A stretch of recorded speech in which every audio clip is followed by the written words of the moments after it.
Fellow Nigerians, I will start by commending you all for the resilience and patriotism that you have shown in our collective fight against the biggest health challenge of our generation. As at yesterday, 26 April 2020, some 3 million confirmed cases of COVID-19 have been recorded globally, with about 900,000 recoveries. Unfortunately, some 200,000 people have passed away as a result of this pandemic. The health system and the economies of many nations continue to struggle as a result of the coronavirus pandemic.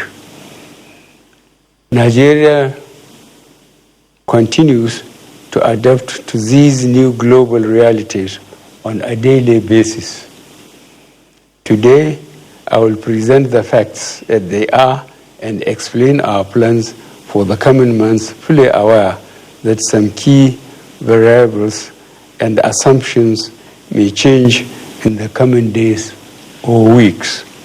As at this morning, Nigeria had recorded 1,273 cases across 32 states and the FCT. Unfortunately, this includes 40 deaths. I am using this opportunity to express our deepest condolences to the families of all Nigerians that have lost their loved ones as a result of the COVID-19 pandemic. This is our collective loss, and we share your grief. Initial models predicted that Nigeria will record an estimated 2,000 confirmed cases in the first month after the index case. This means that despite the increase in the number of confirmed cases recorded in the first 2 weeks, the measures we have put in place thus far have yielded positive outcomes against the projections.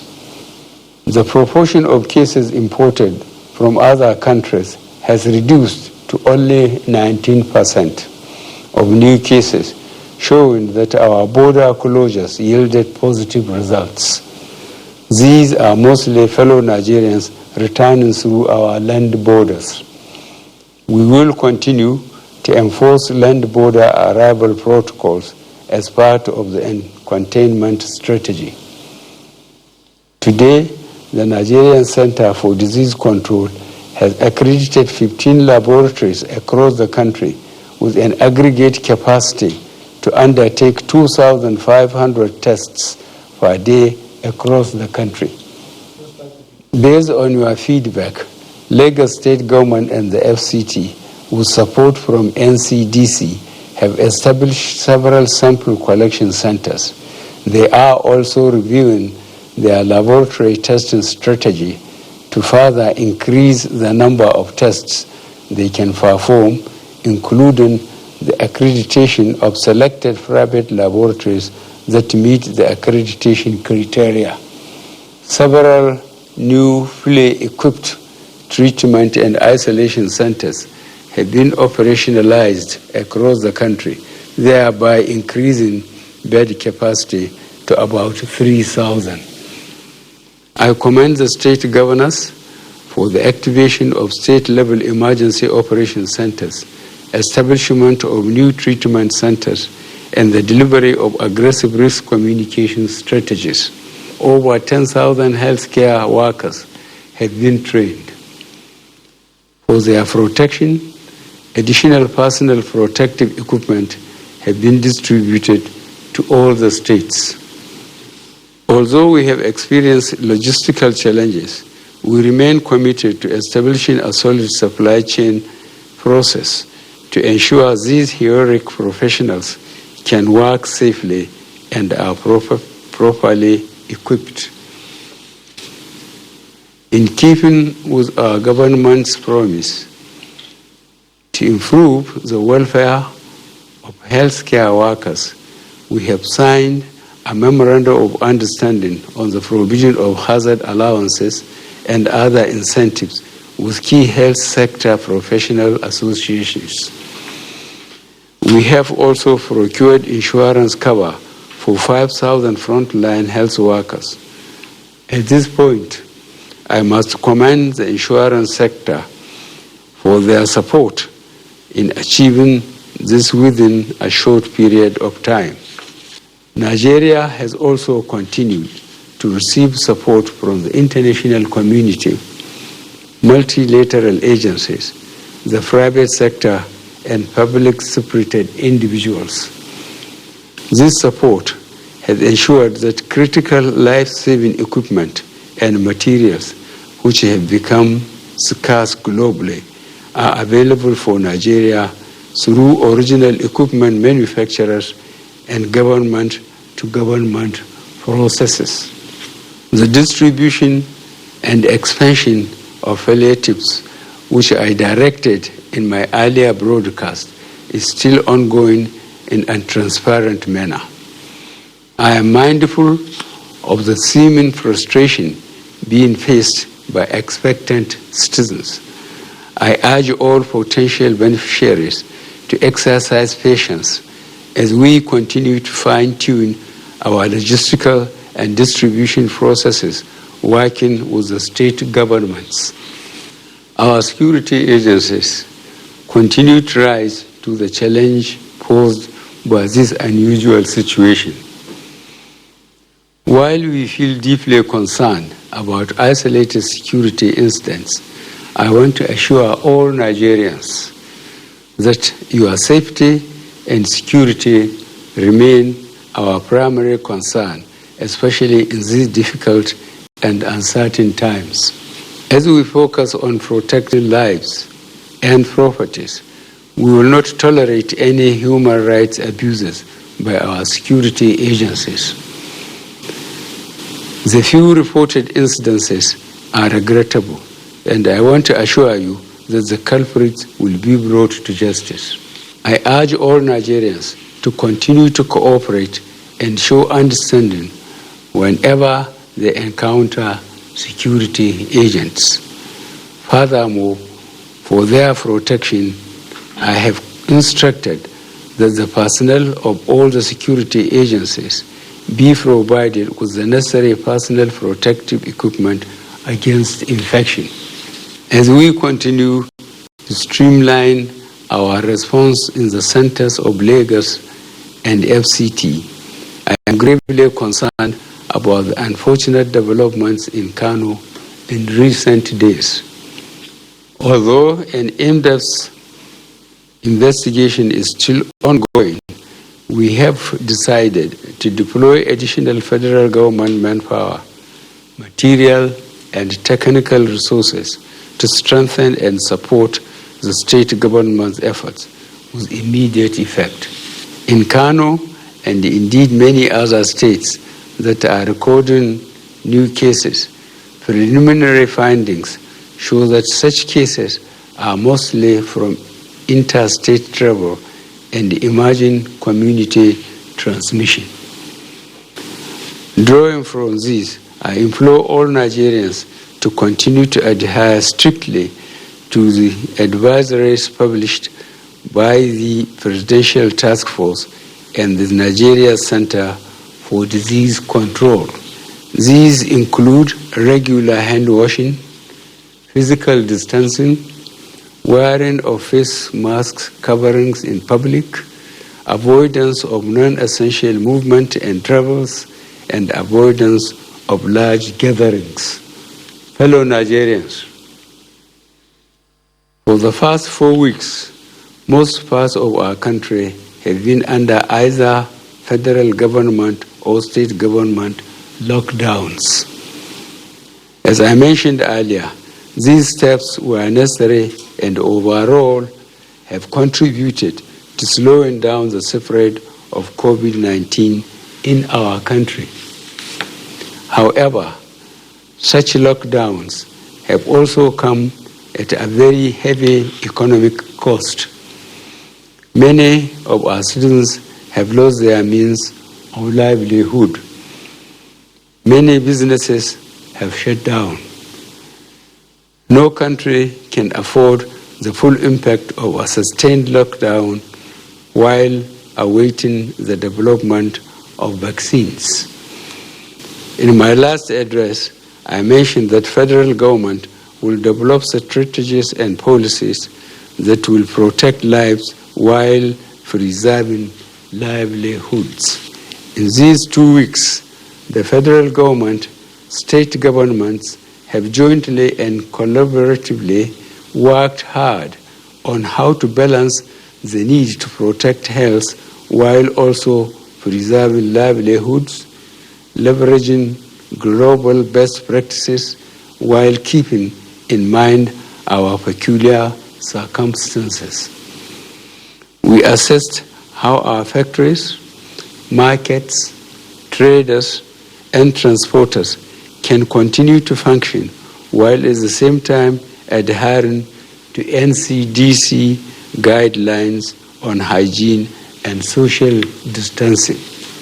We assessed how our children can continue to learn without compromising their health. We reviewed how our farmers can safely plant and harvest in this rainy season to ensure our food security is not compromised. Furthermore, we also discussed how to safely transport food items from rural production areas to industrial processing zones and ultimately to the key consumption centers. Our goal was to develop implementable policies that will ensure our economy continues to function while still maintaining our aggressive response to COVID-19 pandemic. These same difficult decisions are being faced by leaders around the world. Based on the above and in line with the recommendation of the Presidential Task Force on COVID-19, the various federal government committees that have reviewed socio-economic matters and the Nigerian Governors Forum, I have approved a phased and gradual easing of lockdown measures in FCT, Lagos, and Ogun states effective from Monday, 4th of May 2020. However, this will be followed strictly with aggressive reinforcement of testing and contact tracing measures while allowing the restoration of some economic and business activities in certain sectors. Furthermore, new nationwide measures are to be introduced as follows. A. There will be an overnight curfew from 8 p.m. to 6 a.m. This means all movements will be prohibited during this period except for essential services. B. There will be a ban on non-essential interstate passenger travel until further notice. C. Partial and controlled interstate movement of goods and services will be allowed for the movement of goods and services from producers to consumers. And D. We will strictly ensure the mandatory use of face masks or coverings in public in addition to maintaining physical distancing and personal hygiene. Furthermore, the restrictions on social and religious gatherings shall remain in place. State governments, corporate organizations, and philanthropists are encouraged to support the production of cloth masks for citizens. For the avoidance of doubt, the lockdown in FCT, Lagos, and Ogun states shall remain in place until these new ones come into effect on Monday, 4th May 2020. The Presidential Task Force shall provide sector-specific details to allow for preparations by governments, businesses, and institutions. In respect to the above guidelines, the state governors may choose to adapt and expand based on their unique circumstances, provided they maintain alignment with the guidelines issued above. To support our businesses and traders, the monetary and fiscal authorities shall deploy all the necessary provisions needed for production to continue and thus job restored. These revised guidelines will not apply to Kano State. With regards to Kano, I have directed the enforcement of a total lockdown for a period of 2 weeks effective immediately. The federal government shall deploy all the necessary human, material, and technical resources to support the state in controlling and containing the pandemic and preventing the risk of further spread to neighboring states. I wish to once again commend the frontline workers across the country who, on a daily basis, risk everything to ensure we win this fight. For those who got infected in the line of duty, rest assured that government will do all it takes to support you and your families during this exceedingly difficult period.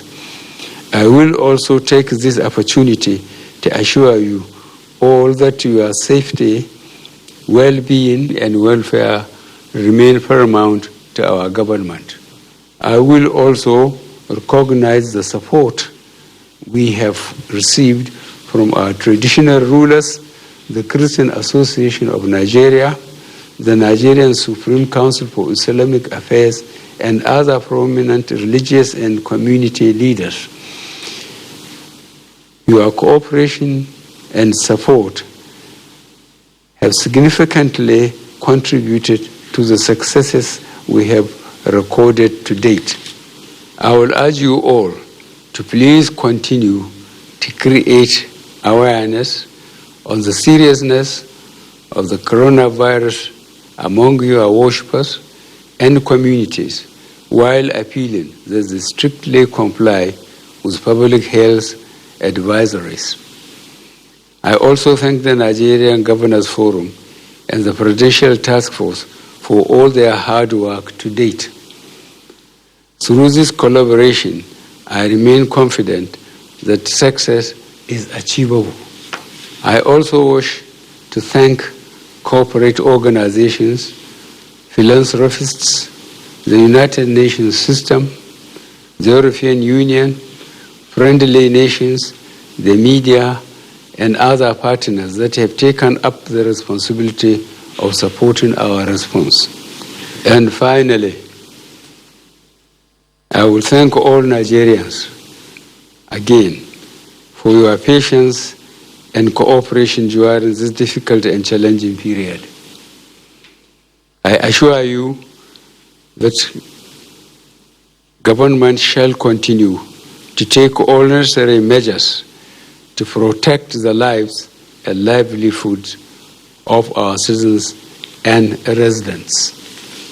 I thank you for listening, and may God bless the Federal Republic of Nigeria.